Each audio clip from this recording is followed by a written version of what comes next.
200 kilo ng umano'y shabu naman ang nabisto sa kotseng 6 na araw nang nakaparada sa isang mall. Sa side mirror ng sasakyan, nakuha ang susi at nang tuluyang mabuksan, tumambad na ang 200 Chaabu package na may kabuang bigat na higit kumulang 200 kilo. Estimated yung street value na that would probably 1.4 billion. Mr. Chair, yung po bang nabanggit sa Region 7 and Cagayan de Oro, malaki po ba yung volume ng shabu? Do you agree that your operations was burned out, nasunog, that resulted to the abandonment of said vehicle loaded with 200 kilograms of shabu? So kung hindi po agree ang NBI Manila, ano po ang nakikita nating dahilan at inabandon yung sasakyan na may malaking volume of shabu? Mr. Chair. Mr. Chair, Chief of Police, do you agree doon sa nabanggit po ng NBI na ang security personnel ng supermarket ang nag-report sa police station na sinasabing may abandoned vehicle doon sa supermarket? Mr. Chair, meron lang po akong ilang observations dito po sa issue na ating iniimbestigahan ngayon in aid of legislation. First observation, Mr. Chair, we noticed that recovery and discovery of large volume of illegal drugs usually happens in Region 3. Even the 990 kilograms of shabu that was investigated here in Congress and Senate allegedly came from this region. Just like the 3.6 billion and 1.3 billion worth of shabu that was seized and discovered recently in Mexico and Mabalacat, Pampanga, respectively. Mr. Chair, tanong lamang po sa PIDEA. PIDEA, sir, do you agree in my observation? Yes, Your Honor. Bakit po kaya? Maybe a factor to consider, Your Honor, is that Region 3 is very near National Capital Region. It has seaports, airports, expressways, and so the mode of travel, at the same time, the mode of bringing in these illicit drugs is suited to the situation in Region 3, Your Honor. Yes, thank you, Mr. Chair. Hindi po ba natin naisip na base po dito sa recent investigations and operations ng concerned agencies, parang itong Subic Bay Pre-Fort Zone ang nagagamit para sa pagpasok ng mga illegal drugs? Kasi po, ang dami po ninyong nabanggit, Mr. Chair, ang daming nabanggit ng PIDEA. Do you agree, PIDEA, sir, na base po dito sa mga result ng inyong operations, pwede ba natin sabihin na itong mga illegal drugs na pumapasok sa ating bansa ay dito talaga dumadaan? Kung hindi lahat, most of these illegal drugs dito po pumapasok sa Subic Bay Pre-Port Zone?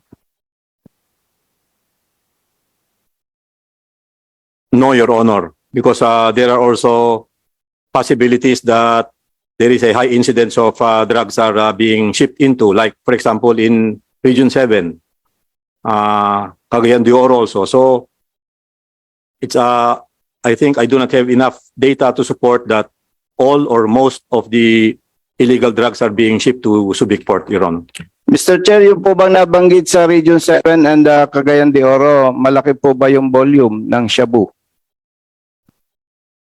If we base on history, sir, even during the past administration, there has been large shipments of illegal drugs seized in Region 7, sir. Mr. Chair, more or less ilang kilograms po? I do not have the figures with me right now, Your Honor, but I can provide the committee this data. Kasi po, Mr. Chair, mahalaga po na malaman natin ang volume kasi syempre po, as operatives, as agency concerned anti-illegal drugs, importante po na mas priority natin yung volume. Anyway, Mr. Chair, my second observation is based on House Resolution number 1346 introduced by Honorable Representative Aurelio Dong Gonzales and Honorable Representative Robert Ace Barbers, and House Resolution number 1351, introduced by Honorable Representative Jefferson J. Conghon, the recent seized and discovered illegal drugs were delivered through Subic Bay Freeport Zone on September 18, 2020, on board of SITC Shoko Shipping Lines. PIDEA, Mr. Chair, considering that the said contraband were delivered on board SITC Shoko, have you identified the suspects involved in the said shipment?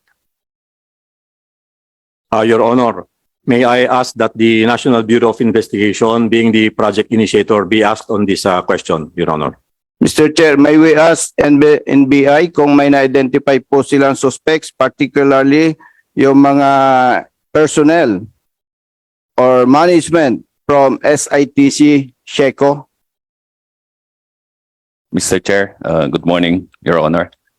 In as much as we would like to answer it now, maybe we will be requesting an executive session later on for these questions to be answered since the case is undergoing investigation, Papa.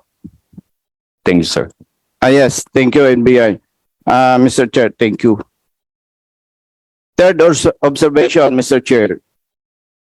On the operations conducted by NBI Manila Task Force against illegal drugs and the PNP Mabalacat City, Pampanga on August 26, 2023, the motor vehicle loaded with 200 kilograms of suspected shabu was reportedly abandoned at a parking lot of a supermarket in Barangay Mabiga, Mabalacat City, Pampanga.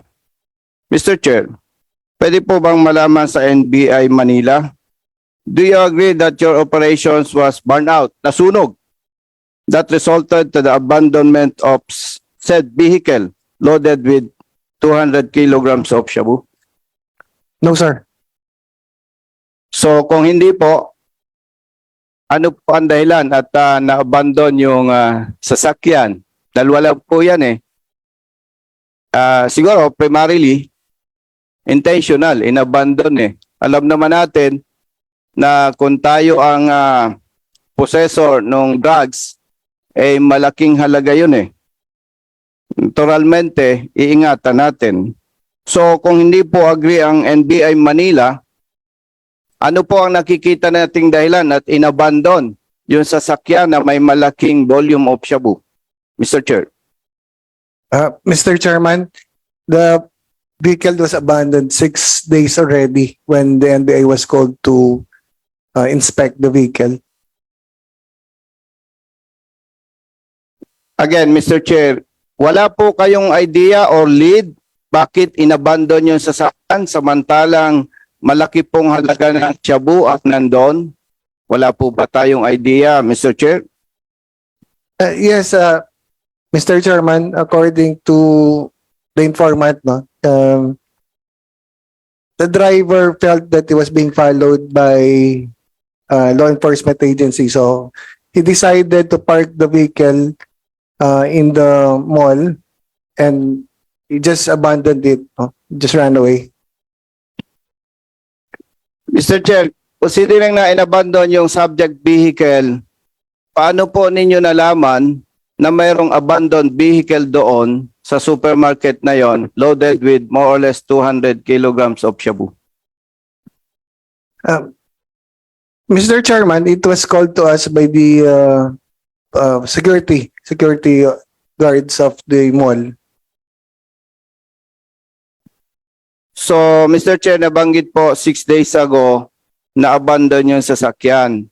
Saan po ba tumawag yung sinasabi nating security personnel? Is it sa NBI or sa Police of Mabalacat City? Mr. Chairman, according to the security officers of the mall, they already reported that to the police, but we do not know what the police officers at the area did on the report, but we just acted on that information provided by the security officers of the mall. So ano po bang nangyari kung ang personnel ng security ay tumawag sa police station ng Mabalacat City, yung po bang Mabalacat ang then after that, yung Mabalacat police personnel concern or the chief of police, yung po ba ang tumawag sa NBI para nagkaroon po ng operations na nagresulta sa recovery ng 200 kilograms of shabu, Mr. Chair? Mr. Chairman, the police Mabalacat did not call NBI. It was the security officers of the mall who informed us, who just provided us with an information that an abandoned vehicle at the mall was there. Mr. Chair, clarify ko lang. Sabi po, ang security personnel ng supermarket ang nag-report. Ang tanong po, saan ba siya nag-report? Sa police or sa NBI? According to them, they first reported it to the police. No. Then, after that, After 6 days, they reported that to us. so, meaning, Mr. Chair, after na ma-report sa police, hindi sila kumilos, hindi sila gumalaw, then after 6 days, saka pala sila nag-coordinate or tumawag sa NBI. Then, doon parang nagkaroon ng joint operation. Tama po ba, NBI, Mr. Chair?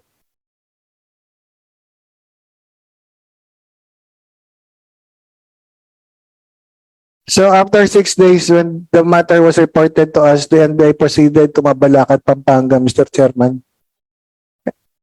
So, Mr. Chair, very clear na after 6 days, doon pa lang nagkaroon ng aksyon to address this abandoned vehicle. Tama po ba, NBI, Mr. Chair? Yes, Mr. Chairman. Mr. Chair, nandito po ba yung Chief of Police ng Mabalacat City, PNP? Yes, we invited the Chief of Police. Nandito si ang Chief of Police ng Mabalacat. Yeah. Can you please occupy the seat in front?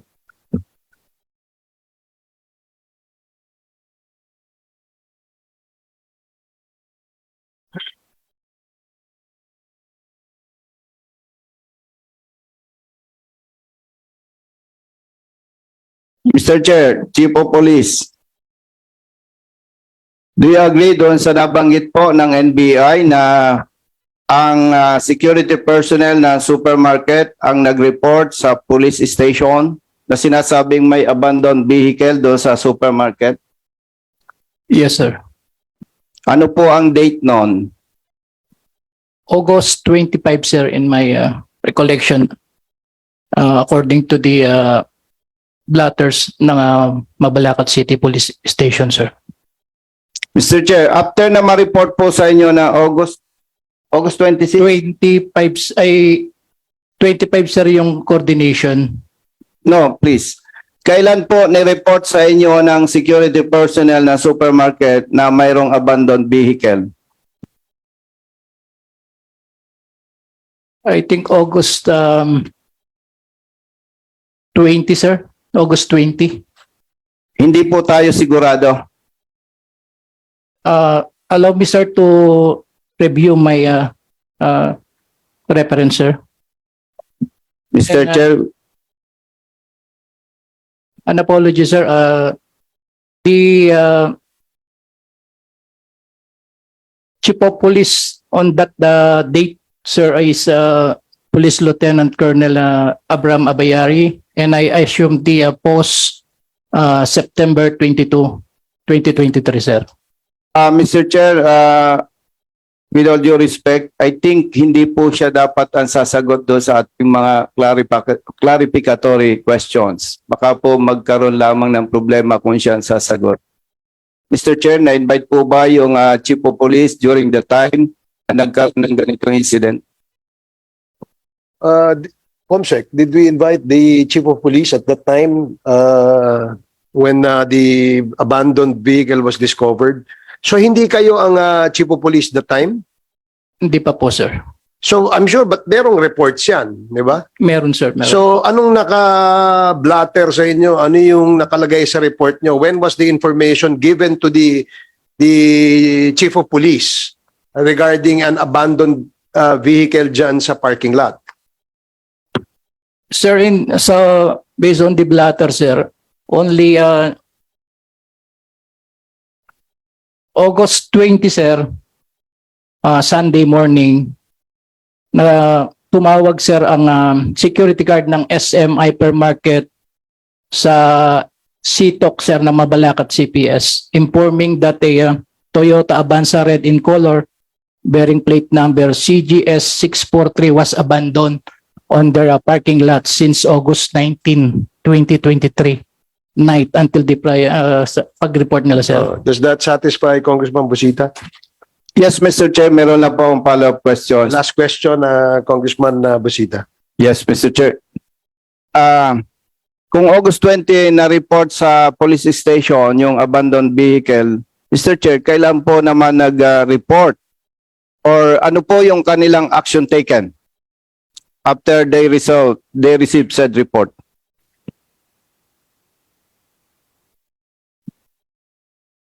Sir, based dito po sa report, August 21, CTOC Mabalacat CPS receiving a phone call from SM Market Security regarding a reported abandoned vehicle served by Corporal Suliman. Immediately relate the same to Patrolman Panilagaw for investigation, sir. If I may add a question, Mr. Chair. Can you wrap up? Yes, Mr. Chair. Thank you. Last question, Mr. Chair. Mabalacat City Police Station representative, kailan po ninyo ni-report sa NBI itong abandoned vehicle? At sinasabi po ng NBI 6 days bago na-report sa kanila. Again, Mr. Chair, representative from Mabalacat City Police Station, kailan po ni-report itong incident sa NBI para nagkaroon ng joint operations? Sir, wala pong nangyaring report sa sa NBI, hindi po na-report. Hindi po ni-report or in-inform, sir. Mr. Chair, with your indulgence, gusto ko lang matuldukan, sinabi po ng NBI 6 days after na ma-report, saka pa lang sila nagkaroon ng joint operations. But allegedly, sinasabi po ng representative of Mabalacat City Police Station, walang report na nangyaring gano'n. Balikan ko lang, Mr. Chair, with your permission, yung NBI. NBI, sir, saan po galing yung sinasabi ninyo na after 6 days, doon pa lang na-report sa inyo, and based on that report, saka pa lang po kayo nagkaroon ng joint operations, NBI, Mr. Chair. Mr. Chairman, to clarify, no? After 6 days, tinawag po sa amin yan sa NBI nung security officer ng supermarket. It's the supermarket security guards, not the police who called the NBI, Mr. Chairman. So, Mr. Chair, very clear na pala. Nag-report ang security personnel sa police station ng Mabalacat City on August 20, 2023. Unfortunately, siguro nakita po nung security personnel ng supermarket na walang ginagawa ang police station, then tumawag sila sa NBI. Then after that, doon pa lang nagkaroon ng operation, and siyempre as standard operating procedure, nag-coordinate ang NBI po sa Mabalacat City Police Station, kaya po nagkaroon ng joint operation. And na-recover po nila yung abandoned vehicle loaded with 200 kilograms of shabu. Yun lamang po, Mr. Chair. Maraming salamat po. Thank you, Congressman Busita.